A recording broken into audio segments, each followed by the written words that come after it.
Hi everyone, Natasha here, and around my home today I am in my kitchen so that I can share with you my February 2019 bullet journal setup. So if you're curious and want to see more, let's go ahead and jump right in.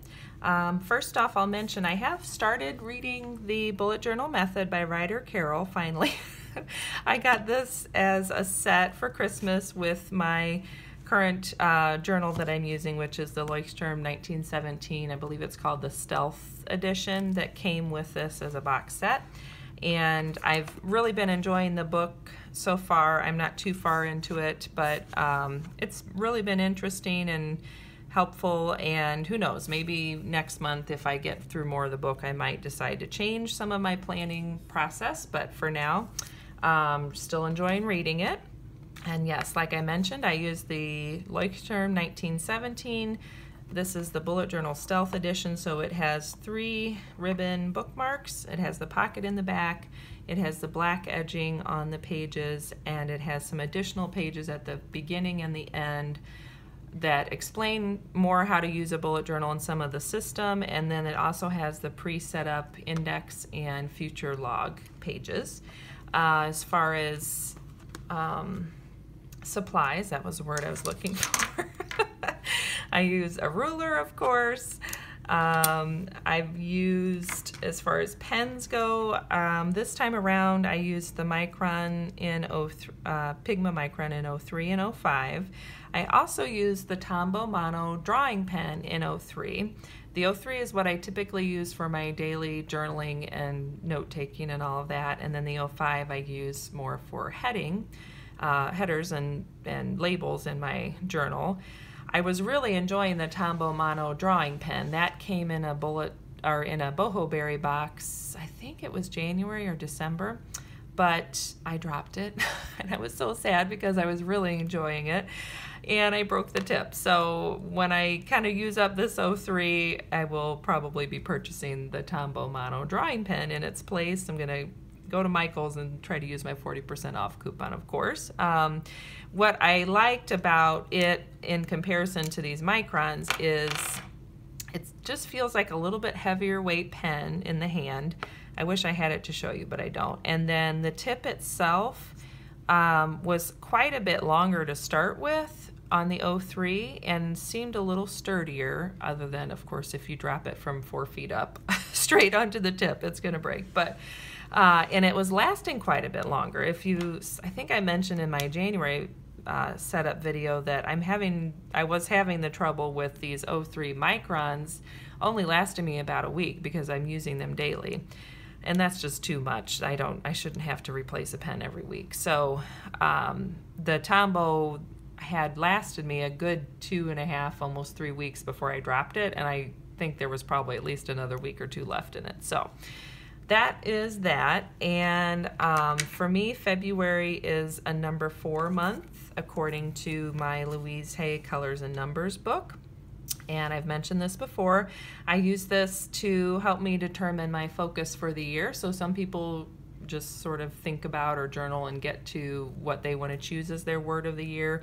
I like going by my personal number because I feel like it's less about me guessing and thinking and hoping I don't know, it's just too much pressure for me to think of the right word, but this tells me, and it always seems to correspond with how I'm feeling and what I end up working on that year. So for me, 2019 is an 11 or 2 year, which means black, white, and pearl gray are the colors that correspond to that. So the black bullet journal worked great for that. I may get a white one at some point this year when it's time for a new journal, but we'll see. And anyway, then for February, my personal number for the month is a 4, and the color that corresponds with 4 is green. So I also used this Platinum Preppy fountain pen. This is an 03, and this came in the Boho Berry box as well. I don't remember which one, but I really was enjoying using that. It's a pretty color on the page and it writes really nicely, so that's been fun to use. As well as the Tombow dual brush pen in 243 for some of the heading and labels. And I'm still using my dual brush pen in the N95, since Black, White, Pearl Gray is my overall theme for the year. So I like using this gray color because it's a very soft light gray for my headings on my daily pages, and you'll see that in a little bit. For me, March is a 5 month, so the color for 5 is turquoise, I think, aquamarine kind of colors. So I used my Tombow dual brush pen in 452, and this is a Jelly Roll metallic. The number on here says number 536, and I believe this is a medium tip. Is that right? I don't know. And I think this came in a boho berry box too. So those I just used at the end for some of the March pages. And of course, pencil and eraser. This is the Tombow Mono pencil that came in the boho berry box as well. And it works really nicely, and I like that. And I like these click kind of erasers too. I think that's it. Okay, so let's go ahead and get into, well, first let me back up and say I've really been enjoying my sort of alternative layout method where I did all of my calendar pages in the first half or first 2/3 of my journal, and the last bit you can kind of see my little tab there. So these last couple pages, these last pages here are for my collections, and it's really worked out well to have that. It's just been nice. Anytime I'm looking for something, I only have to flip to the back a couple of pages. At this point, I only have about 10 pages filled out, versus what I had before. I knew they were in 1 or 2 of the weeks in the month, and I had to try to find the page in there. So for me, this is working great. It's sort of counterintuitive to writer Carol's original bullet journal method, where you really just go page by page, day by day. But I have a busy life, and this is what helps my brain. So that's what I'm doing. The second thing is I'm also really enjoying my little tabs that I've made here. So I just used these Post-it tabs. They're just like a regular Post-it. They're sticky. I think these are a little bit heavier stick than just a regular Post-it note. And then it's this heavier weight plastic, and I use my label maker and just stick the label on the top. I usually trim it down a little bit. And for the narrow, skinny little labels, I've cut this into thirds and used, you can either just take a scissors, I think all the January, anyway, some of these I've used a scissors to just round the corners, and then I remembered I had a rounded corner punch tool, so then I've used that for some of the other ones. So either way works, but I just like being able to quickly flip and find things in there. So that's also working well.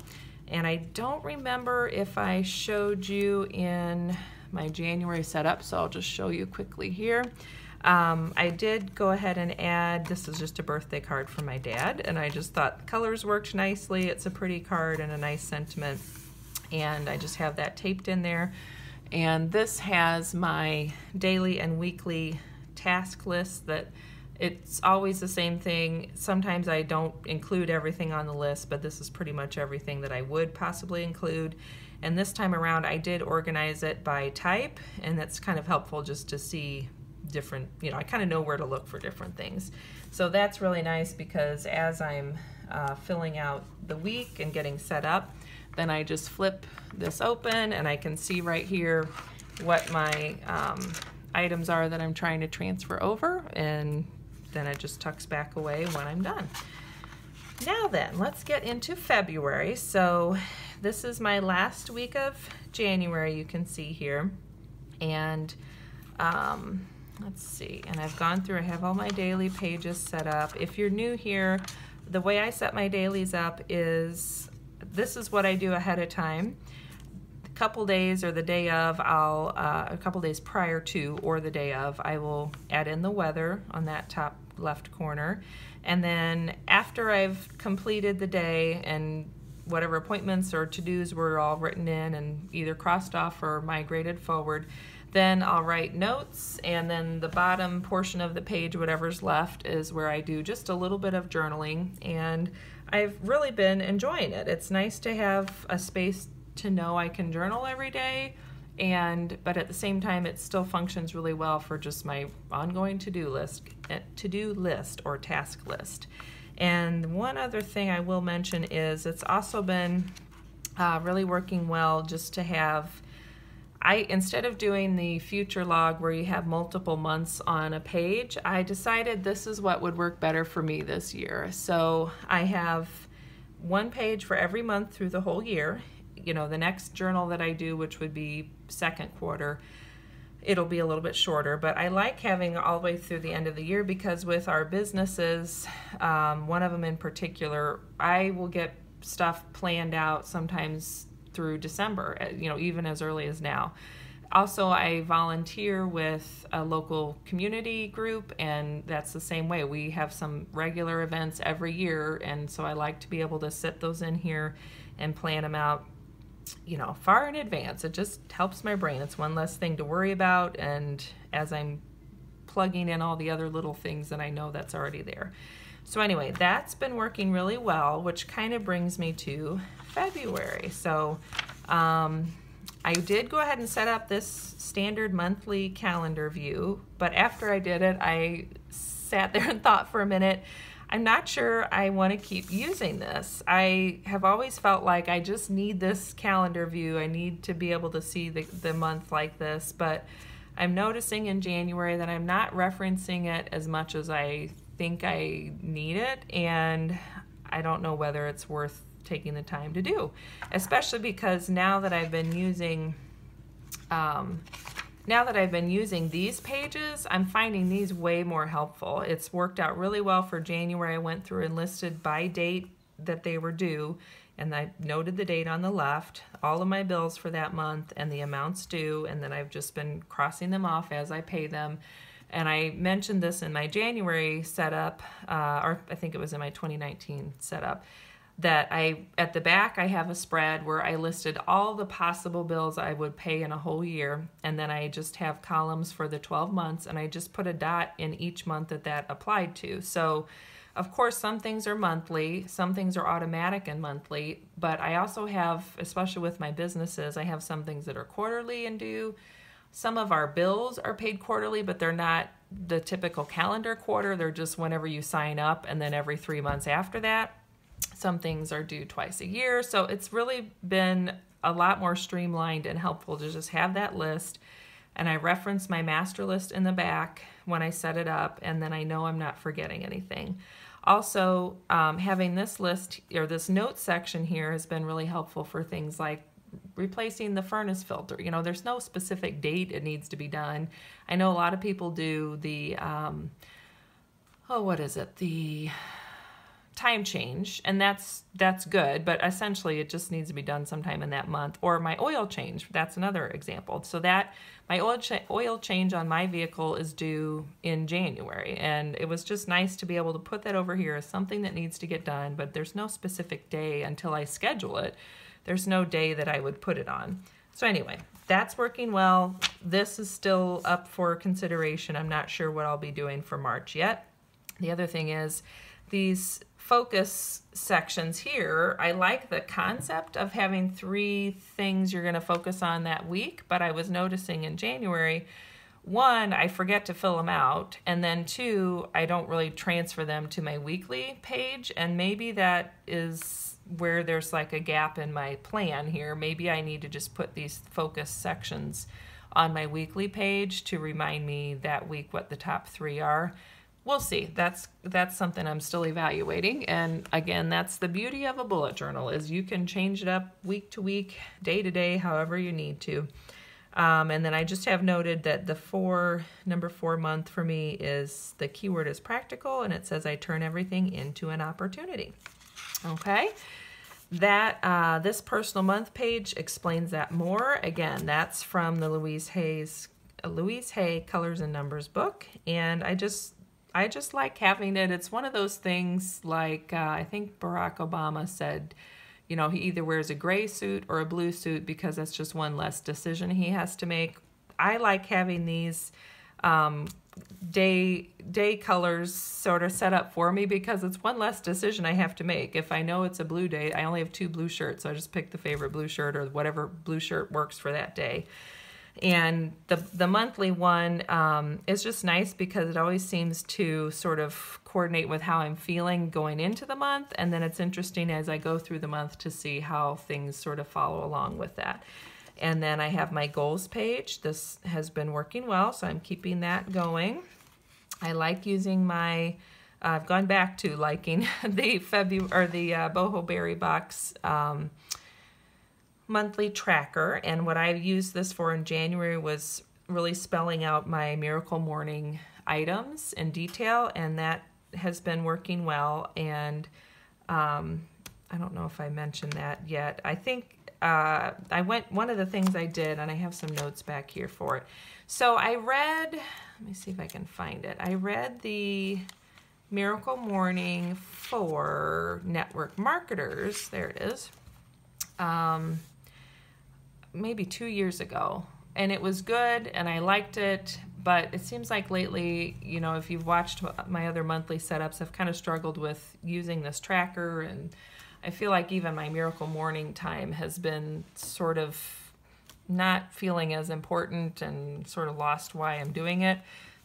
So I found Miracle Morning audiobook, the original one by Hal Elrod, and I've been listening to that, and it's been really good just to remind me the importance of starting your day off on the right foot. And I also liked listening to it because he mentioned in there, you don't have to do all 6 or 7 things every day. If one day you just want to read for your hour in the morning, then do that. And that was just the little bit of grace that I needed to say, I think I was trying to be too perfectionist about it and keep everything up all the time, which I never did. So then I just felt bad about it. So now I've sort of let that go, and it's really been helpful just to say, whatever I do in the morning to help start my day off on the right foot, help me be in a better mental space going into the day is a good thing, and that counts as my Miracle Morning. So, of course, getting more exercise, doing meditation or prayer, all of those things, reading, they all are good, and I do want to eventually get all of them in there, but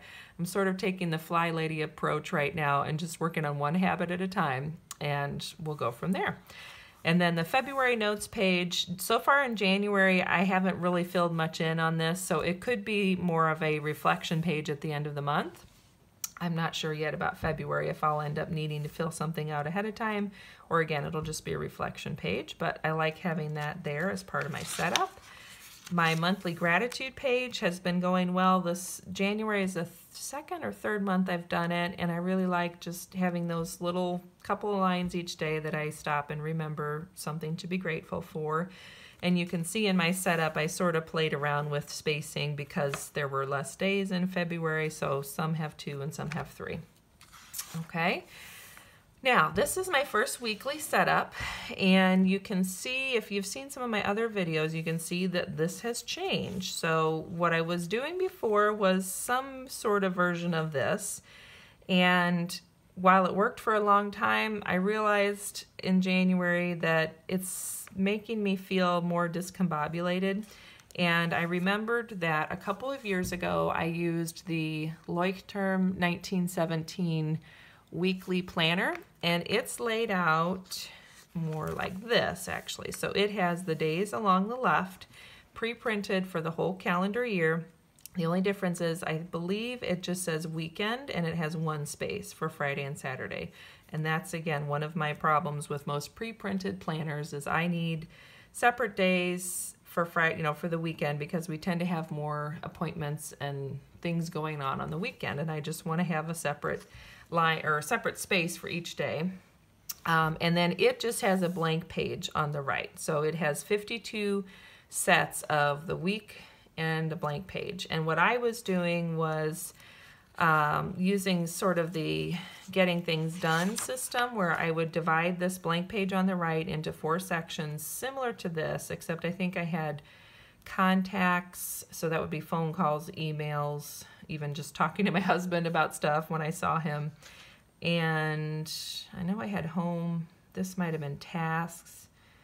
I can't remember. Oh, errands. Then the other one was errands. So I had my 4 sort of types of things to do and would just jot those through. And that worked really well for that year. But what I didn't like about it, and why I didn't want to use it you know, now going forward is there's no place for a daily page, and there's not really any place for notes. It might have had maybe 5 notes pages at the back.